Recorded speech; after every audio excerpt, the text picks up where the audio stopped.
کہانی کی شروعات ہوتی ہے جب رات کو زوروں کی برسات ہو رہی تھی۔ تبھی پولیس والوں نے سڑک پر ایک ٹرک کو روکا۔ اس میں ایک عورت تھی جو اپنا ڈرائیونگ لائسنس گھر پر ہی بھول گئی تھی۔ اس کا پورا ٹرک ڈھیر سارے کتوں سے بھرا ہوا تھا۔ اس کے بعد ہم ایولن نام کی ایک لڑکی کو دیکھتے ہیں جسے رات کو فون آیا اور فوراً ہی آفس کے لیے نکلنا پڑا، اس لیے اس نے اپنے بچوں کو اپنی ماں کے پاس سلا دیا۔ پھر ایولن پولیس اسٹیشن پہنچی جہاں ٹرک والی عورت سے پوچھ گاچھ کرنے کے لیے بلایا گیا تھا۔ وہ کھڑکی کے پاس سگریٹ پی رہی تھی، اس کی پیٹھ سے خون بہ رہا تھا۔ جب وہ عورت پیچھے مڑی تو ایولن نے دیکھا کہ یہ تو ایک آدمی تھا جس نے اپنا میک اپ کر کے بھیس بدلا تھا۔ ایولن نے کہا کہ پوچھ گاچھ کے بعد ہی یہ فیصلہ کیا جائے گا کہ اس کے ساتھ کیا ہونا چاہیے۔ اس آدمی نے اپنا نام ڈگلس بتایا اور جب ایولن نے پوچھا کہ اس کے بچے ہیں تو ڈگلس نے کہا کہ میرے سینکڑوں بچے ہیں۔ پھر اس نے کتوں کے ساتھ اپنے پیار کی کہانی سنانی شروع کر دی۔ بچپن میں اس کے ڈیڈ شکاری کتوں کو پالتے تھے۔ اس کے ڈیڈ اور بڑا بھائی بڑے غصیالے قسم کے تھے۔ حالانکہ اس سے ماں اس سے بہت پیار کرتی تھی مگر اپنے غصیال خاوند کے سامنے بولنے نہیں پاتی تھی۔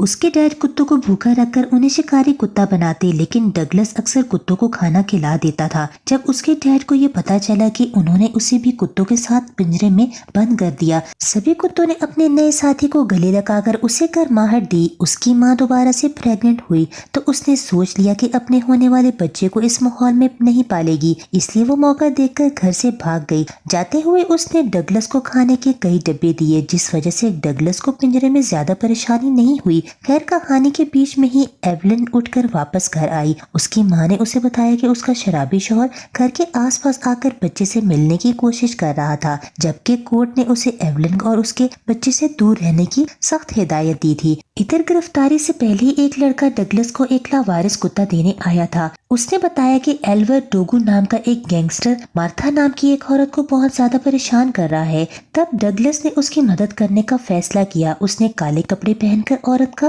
بھیس بنایا اور ایلور ڈوگو کا پیچھا کیا۔ پھر اس نے اپنے کتے کو فون دے کر بھیجا، وہ سیدھا ایلور ڈوگو کے پاس پہنچا۔ ایلور ڈوگو نے فون پر بات کی تو ڈگلس نے اپنے دوسرے کتے کو اشارہ کیا اور اس نے ایلور ڈوگو سے کہا کہ اگر تم نے مارتھا کا پیچھا نہیں چھوڑا تو میرا کتا بھی تمہیں نہیں چھوڑے گا۔ آخر کار ایلور ڈوگو مان گیا اور پہلا کتا فون لے کر چلا گیا۔ ایلور ڈوگو نے اپنے کنٹوں کو کتوں کا پیچھا کرنے کا حکم دیا لیکن وہ انہیں کہیں بھی نہیں ملے۔ ادھر ایولن ڈگلس کے گھر کی تلاشی لینے پہنچی تو کسی جنگ کے میدان سے کم نہیں لگ رہا تھا۔ وہاں سے لوٹ کر پھر سے ڈگلس سے ملی اور اس کی کہانی سنی جہاں اس کے بھائی نے اس کے پنجرے پر ڈاگ مین کا جھنڈا لگا دیا تھا۔ ڈگلس نے بتایا کہ ایک دن اس کے بھائی نے کچھ کتوں کو چھپاتے ہی دیکھ لیا، جس کے بعد اس نے فوراً اپنے ڈیڈ کو شکایت لگا دی۔ اس کے ڈیڈ غصے میں بندوق لے کر آئے تو ڈگلس پاگل ہو کر کتوں کی طرح بھونکنے لگا۔ جلد ہی سبھی کتے غصے سے پنجرا کاٹنے لگے۔ اس کے ڈیڈ نے اچانک سے ڈگلس پر گولی چلا دی اور وہ نیچے گر گیا۔ اس کے بعد اس کا بھائی فوراً ڈیڈ کو اندر لے گیا۔ ادھر ڈگلس نے اپنی کٹی ہوئی انگلی ایک لفافے میں ڈالی اور ایک کتے کو پولیس کی گاڑی دکھا کر انہیں انگلی دینے کو کہا۔ کتا لفافہ لے کر بھاگ گیا اور کافی دیر بھاگنے کے بعد اسے پولیس کی گاڑی مل ہی گئی۔ کٹی ہوئی انگلی دیکھ کر پولیس والے کتے کے پیچھے آئے اور ڈگلس کے گھر پہنچ کر اس کے ڈیڈ اور بھائی کو گرفتار کر لیا۔ انہوں نے ڈگلس کو اٹھایا پر وہ چلنے کی طاقت کھو چکا تھا۔ اصل میں وہ گولی اس کی انگلی کاٹ کر سیدھا دیوار پر لگی پر اس کی ریڑھ کی ہڈی میں گھس گئی۔ اگر ڈاکٹر گولی نکالتے تو اس کی ریڑھ کی ہڈی کو خطرہ تھا اور اگر ڈگلس چلے گا تو وہ گولی کبھی بھی ہل کر اس کی جان لے سکتی ہے۔ خیر اس کے ڈیڈ اور بھائی کو 20 سال کی سزا ہوئی لیکن وہ 2 ہفتوں بعد ہی وہ جیل میں مارا گیا۔ وہیں اس کے بھائی کو 12 سال کی سزا ہوئی تھی پر اچھے برتاؤ کی وجہ سے 8 سال بعد وہ رہا ہو گیا۔ اس کے رہا ہوتے ہی ڈگلس کے کتوں نے اس کا پیچھا کیا اور ایک اندھیری گلی میں اسے گھیر کر اس کا کام تمام کر دیا۔ پھر ڈگلس نے ایولن کو کچھ نہیں بتایا۔ خیر اب ڈگلس اپنے ڈیڈ کی قید سے رہا ہونے کے بعد اسے ایک اناتھ آشرم میں بھیجا گیا پر کوئی بچہ ویل چیئر والے لڑکے سے دوستی نہیں کرنا چاہتا تھا پر اس کی دوستی لائبریرین سلما سے ہوئی پر اس نے شیکسپیئر کی کتابیں پڑھنا شروع کر دیں۔ اسے سلما سے پیار ہو گیا اور جلد ہی وہ تھیٹر میں ناٹک کرنے لگے۔ سلما نے اسے میک اپ کی مدد سے کسی بھی کردار میں ڈھلنا سکھایا۔ ان ناٹکوں میں ڈگلس کو بہت مزہ آنے لگا پر کچھ سمے بعد سلما کام کی تلاش میں شہر چلی گئی۔ ڈگلس اخباروں سے اس کی تصویریں اکٹھی کرنے لگا اور کئی سال بعد وہ بڑا ہو کر سلما کا ناٹک دیکھنے گیا۔ ناٹک کے بعد وہ سلما سے ملا تو سلما نے اسے فوراً پہچان لیا اور اسے دیکھ کر بہت خوش بھی ہوئی۔ ڈگلس نے اپنی کتاب دکھائی جس میں اس نے سلما کی تصویریں اکٹھا کی تھی۔ کمرے میں ایک آدمی آیا جو اصل میں سلما کا ہسبینڈ اور اس کے ہونے والے بچے کا باپ تھا۔ یہ دیکھ کر ڈگلس کا دل چکنا چور